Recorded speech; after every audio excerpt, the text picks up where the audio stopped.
So এই ভিডিওতে আমি আমার গেট স্ট্যাটিস্টিক্সের আমি আমার প্রিপারেশন জার্নিটাকে শেয়ার করতে চলেছি, কিভাবে আমি ফার্স্ট অ্যাটেম্পটে আমি এক্সামটিকে আমি ক্লিয়ার করেছি। সো 2024 যখন আমি গেট ম্যাথামেটিক্স যখন আমি ক্লিয়ার করি, তখন এটা আমাকে একটা কনফিডেন্স দিয়েছে যে হ্যাঁ, আমি আরও অন্য এক্সামও আমি ক্লিয়ার করতে পারবো। সো আমি ডিসিশন আমি নিয়েছিলাম যে আমি নেক্সট ইয়ার আমি গেট ম্যাথামেটিক্স 2025 আর গেট স্ট্যাটিস্টিক্স 2025 এই দুটোই দেবো আমি। এই টাইম ফ্রেমের মধ্যে আমি জুলাই 2024 আমি সিএসআই আমি ইউজিসি নেটটাও আমি দিয়েছি। অ্যান্ড তারপর কয়েকদিন রেস্ট নেওয়ার পর আমি অগস্ট 2024 আমি আবার গেট ম্যাথামেটিক্স আর গেট স্ট্যাটিস্টিক্সের জন্য আমি প্রিপারেশান নেওয়া আমি শুরু করে দিই। অ্যান্ড এইভাবে অগস্ট থেকে নভেম্বর 2024 আমি গেট ম্যাথামেটিক্সে আমি প্রিপারেশান আমি নিতে থাকি।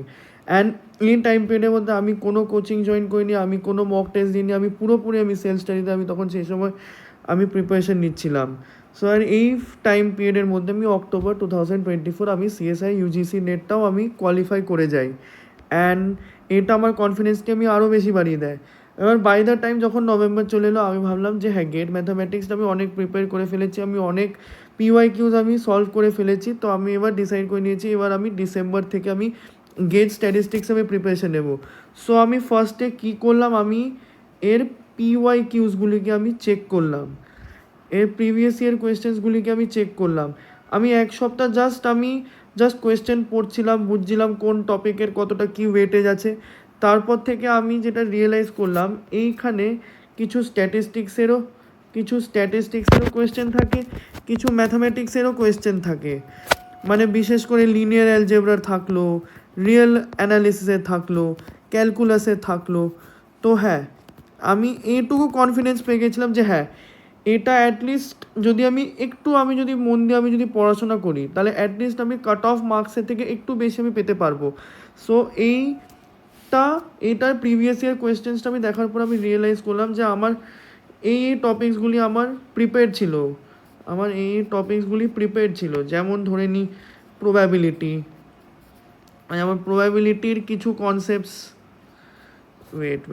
প্রবাবিলিটি, এবার সাম কনসেপ্টস, সব নয় কিন্তু কিছু কনসেপ্টস আমার তখন সেই সময় রেডি ছিল। তখন সেই সময় আমি র্যান্ডম ভেরিয়েবলটা কি তখনও একটু জানতাম। আমার আমার তখন স্টাইলাস কাজ করছে না বলে একটু আমার হ্যান্ডরাইটিংটা এখানে একটু খারাপ, তো এটা একটু অ্যাডজাস্ট করে নিও। তা হ্যাঁ, আমি discrete random variable, continuous random variable, তারপরে প্রবাবিলিটি ডেন্সিটি ফাংশন, প্রবাবিলিটি মাস ফাংশন, মানে এইসব কনসেপ্টস আমি জানতাম। আমি বাইনোমিয়াল ডিস্ট্রিবিউশন আমি জানতাম, আমি ইউনিফর্ম ডিস্ট্রিবিউশনটা আমি জানতাম, আমি নর্মাল ডিস্ট্রিবিউশনটা আমি জানতাম, আমি পয়জনটাও আমার কিছুটা আইডিয়া ছিল, হোয়াট ওয়াজ পয়জন ডিস্ট্রিবিউশন। এই সব টপিকসগুলি আমার বিএসসি ম্যাথামেটিক্সের টাইমে আমার সেগুলি পড়া ছিল অ্যাজ জেনারেল ইলেকটিভ আর ডিএসসি কোর্সে। আর তারপরে আমি মার্ক অফ চেন, তারপরে সেখানে ট্রানজিশন ম্যাট্রিক্স,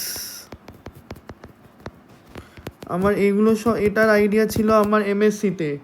আমার এমএসসিতে আইডিয়া ছিল, কিন্তু কিছু কিছু টপিকসও ছিল যেগুলো আনপ্রিপেয়ার্ড, যেগুলো আমার বিন্দুমাত্র আমার প্রিপারেশন আমার ছিল না, বা যেগুলো আমি ভুলে গেছিলাম।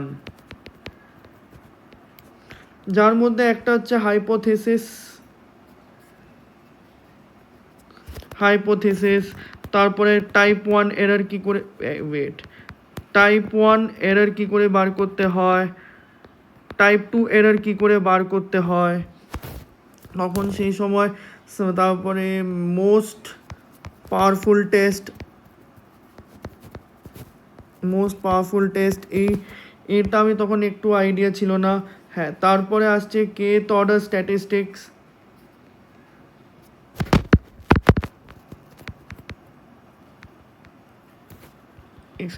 বানানটা একটু ভুল করছি, স্ট্যাটিস্টিক্স, হ্যাঁ kth অর্ডার স্ট্যাটিস্টিক্স। তারপরে সেই সময় আমি এক্সপোনেনশিয়াল ডিস্ট্রিবিউশন, জিওমেট্রিক ডিস্ট্রিবিউশন, আমি সব শর্ট ফর্মে লিখছি, আমি geometric distribution, negative binomial distribution, তখন সেই সময় কাই স্কোয়ার ডিস্ট্রিবিউশন, আর তখন সেই সময় কচি ডিস্ট্রিবিউশন, তখন সেগুলো আমার তখন মনে ছিল না। হ্যাঁ, আরেকটা পয়েন্ট যেটা আমার প্রিপেয়ার করা ছিল আমি সেটা ভুলে গেছি, সেটা হচ্ছে চেবিশেভস। আমি জানি না বানানটা ঠিক লিখছি কি না, চেবিশেভস ইনইকুয়ালিটি। আমার এটাও আমি বিএসসির টাইমে আমি পড়েছিলাম, একটু এমএসসিতেও পড়েছিলাম, অ্যান্ড এইগুলো সব আমার পড়া ছিল না। আর তারপরে 4 নম্বর টপিকটা হচ্ছে সেটা হচ্ছে ভ্যারিয়েন্স আর কোভ্যারিয়েন্স ম্যাট্রিক্স। 5 নম্বর যেটা আমি সেটা আমি ভুলে গেছিলাম যদিও, সেটা হচ্ছে কোরিলেশন কোএফিশিয়েন্ট। আর তারপর আসছে স্পিয়ারম্যান র্যাঙ্ক কোরিলেশন।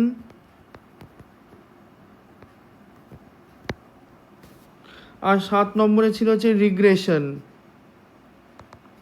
আমি প্ল্যান করে নিয়েছিলাম যে হ্যাঁ এইগুলি আমি প্রিপেয়ার করব, এইগুলি এইটা এইটা এইটা এই সব কটা আমি মানে পুরো প্ল্যান করে নিয়েছি, পুরো ডিসেম্বরে এইগুলো আমি কমপ্লিট করব।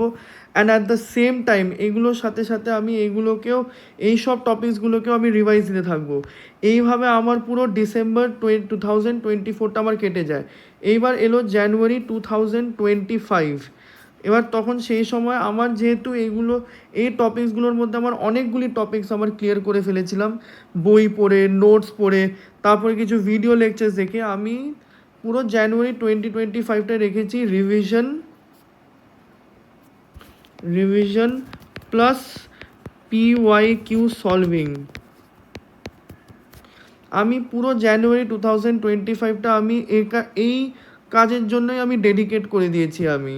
But at the same time যখন জানুয়ারি 2025-এ অ্যাডমিট কার্ডসও রিলিজ করে দিয়েছিল অ্যাডমিট কার্ডস, তখন সেই সময় আমি দেখেছিলাম গেট ম্যাথামেটিক্সটা আগে ছিল আর তারপর গেট স্ট্যাটিস্টিক্স। তো আমি কি করেছি, সবার আগে গেট ম্যাথামেটিক্স যেহেতু আগে ছিল তাই এটাকে আমি বেশি ইম্পর্টেন্স দিচ্ছি, আর এটাকে আমি কম ইম্পর্টেন্স দিচ্ছি। হার্ডলি 1 থেকে 2 ঘন্টা আমি এটাতে আমি টাইম দিচ্ছি। এইভাবে আমার পুরো গোটা জানুয়ারিটা কেটে গেল। আর এইবার আসলো ফেব্রুয়ারি 2025। সবার আগে ছিল গেট ম্যাথামেটিক্স। তো গেট ম্যাথামেটিক্স যখন আমি এক্সামটা দিয়েছিলাম তখন আমি ইনিশিয়ালি আমি খুব স্যাটিসফাইড ছিলাম, কিন্তু সন্ধেবেলার দিকে যখন কোয়েশ্চেন আনসার যখন ডিসকাশন হয়েছিল তখন একটু ডিসঅ্যাপয়েন্ট হয়ে গেছিলাম। কিন্তু আমি রিয়েলাইজ করলাম এখন ডিসঅ্যাপয়েন্ট হওয়ার সময় নেই, কারণ আমার কাছে সামনে গেট স্ট্যাটিস্টিক্সেরও এক্সাম ছিল। সো আমি অ্যাজ ইউজুয়াল ঠিক যেরকম জানুয়ারি 2025-এ আমি পুরো রিভিশন আর পিওয়াইকিউ সলভিংয়ে আমি পুরো টাইম ইনভেস্ট করেছি, সেম আমি এই ফেব্রুয়ারি 2025-এও আমি জাস্ট রিভাইজ করতে থাকবো আর প্রিভিয়াস ইয়ার কোয়েশ্চেন সলভ করতে থাকবো। আর এইভাবে আস্তে আস্তে গেট স্ট্যাটিস্টিক্সের এক্সামের দিনটাও গেল, আর এক্সামটাও সেই দিনটা বেশ ডিসেন্ট গেছিলো। আমি ইনিশিয়ালি আমি ভেবেছিলাম যে অ্যাটলিস্ট আমি কাট অফ মার্কস ক্লিয়ার করার মতো আমি প্রিপারেশান আমি করেছি, কিন্তু এক্সাম দেওয়ার পর আমি দেখলাম যে না, এইবারের এক্সামটা অ্যাটলিস্ট কাট অফের থেকে আমি অনেক বেশি আমি মার্কস আমি পেতে চলেছি। আর তারপরে এলো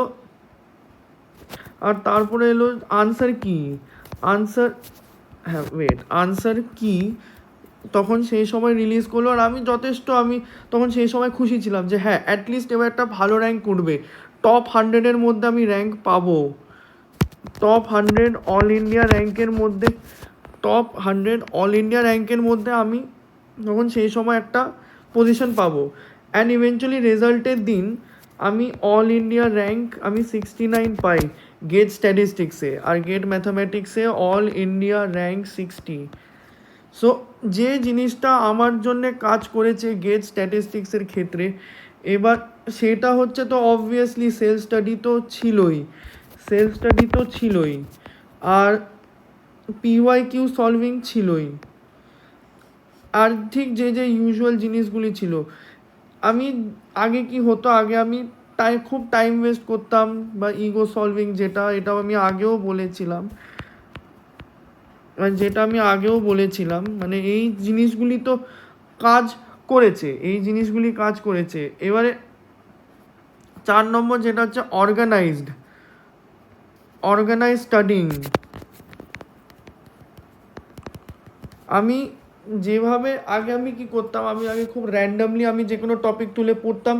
এইবারে আমি সেটা করিনি। এইবারে আমি সবার আগে পুরো প্রিভিয়াস ইয়ার কোয়েশ্চেনটা আমি জাস্ট কন্টিনিউয়াসলি আমি পড়ে গেছি, যে কন্টিনিউয়াসলি পড়ার ফলে আমি প্রত্যেকটা টপিকের ইন্ডিভিজুয়ালি কতটা কার কতটা ওয়েটেজ, আমি সেইটাকে আমি পিওয়াইকিউ স্টাডি করতে করতে আমি এটা রিয়েলাইজ করেছিলাম, যার ফলে আমি একটা নির্দিষ্ট একটা অর্ডারে আমি সেটা পড়াশোনা আমি করতে পেরেছিলাম।